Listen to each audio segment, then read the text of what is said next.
Hi there, Ian Hamilton here. I'm going to talk about something today which has been on my mind for a long time. It's about the ability for an electric ionizer to produce more or less hydrogen. Now, we've already learnt that the condition of the electrolysis plates in an electric ionizer are very important with regard to the creation of hydrogen.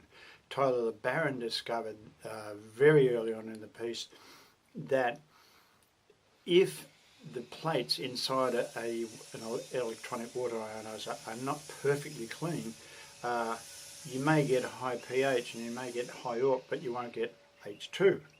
Consequently, the cleaning system of any water ionizer that you buy, an electronic one, is really important. And frankly, the Korean ones are way ahead of the Japanese on this, because they use systems where every time you use the ionizer, it flips the flow around in the chamber so that anything that collected last time is washed away next time. Now, the other thing that people have talked about is ways to increase the H2 in an electronic ionizer, and people talk about running it slower, running it fast, etc., etc. And today, a discussion came up on Facebook in my private group about hydrogen water, and I think it's worth sharing. Here it is. Hi H2 guys, I remember reading somewhere in this group about raising the top hose as high as possible on the electrolysis machines, at the same time running the water flow as slow as possible. But I can't remember if this was to raise the pH or the H2 or both. Okay, so it seems to make sense, and here's the answer. One person said the slower the water is run, the better it is ionized. Well, ionized is a funny old term these days, as it has more time in contact with the plates, therefore more hydrogen in the water, is my understanding. It also depends on source water as well. Hard water will ionize better than soft water. Well, some of that's right, some of that's wrong, because what we had was an answer from Randy Sharp. Randy is the guy who runs the group. I have enormous respect for his opinion. Here's what he said. Flow-through devices, and he's talking about the electronic ionizers, have a sweet spot for water flow, where the flow rate matches the production of molecular hydrogen on the surface of the cathode.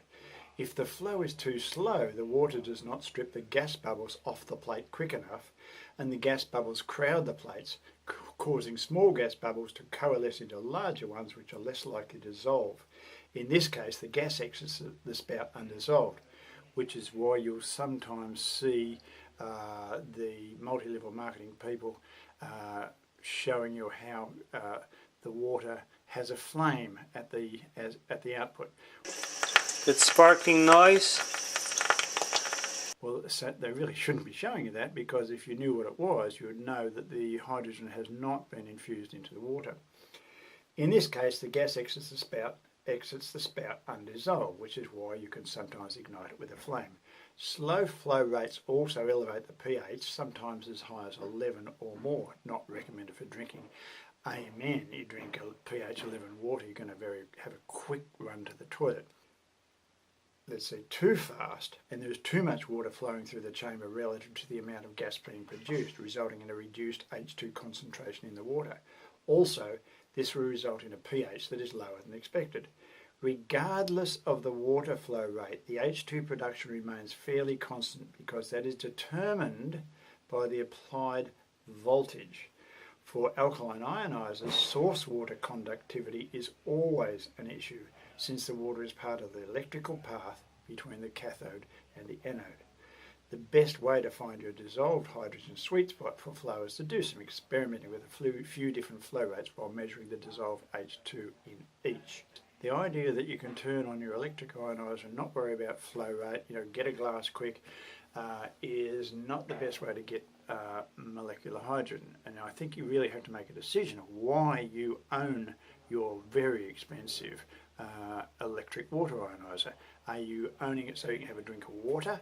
Or are you owning it because you can get so-called alkaline water? Or are you owning it because you want as much hydrogen as possible?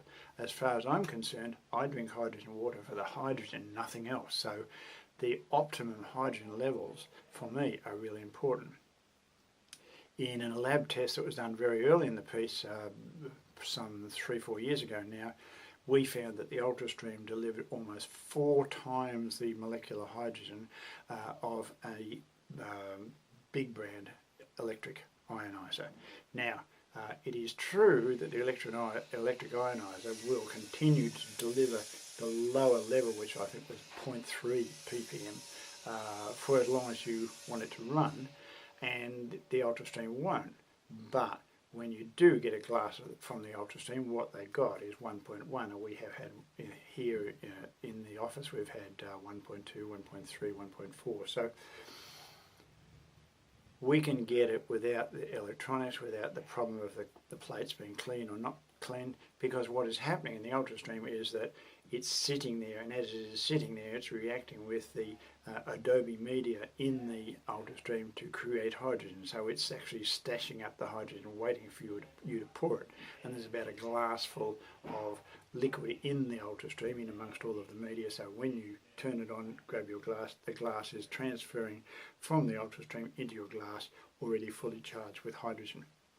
I thought there was an interesting thread that should be shared, because it's something that there's a lot of funny theories around and not much science. And as I said, I really respect Randy Sharp for his opinion. He's probably the best guy that I would talk to anywhere for getting to the truth of the matter of how hydrogen is produced in an electronic ionizer. So, Mythbusters, number I don't know what. Have a lovely day.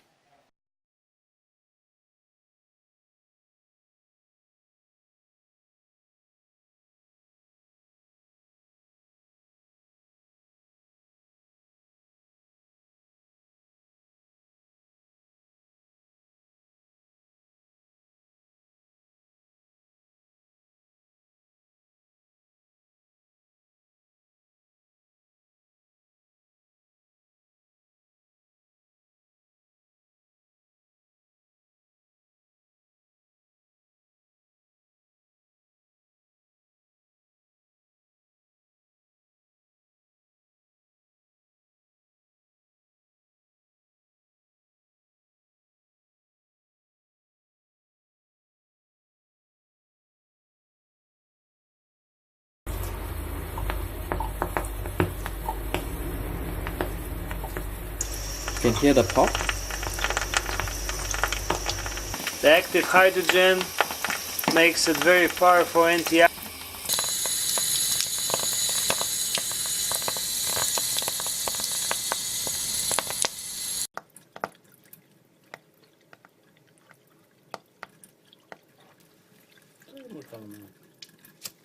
Jo, måtte la det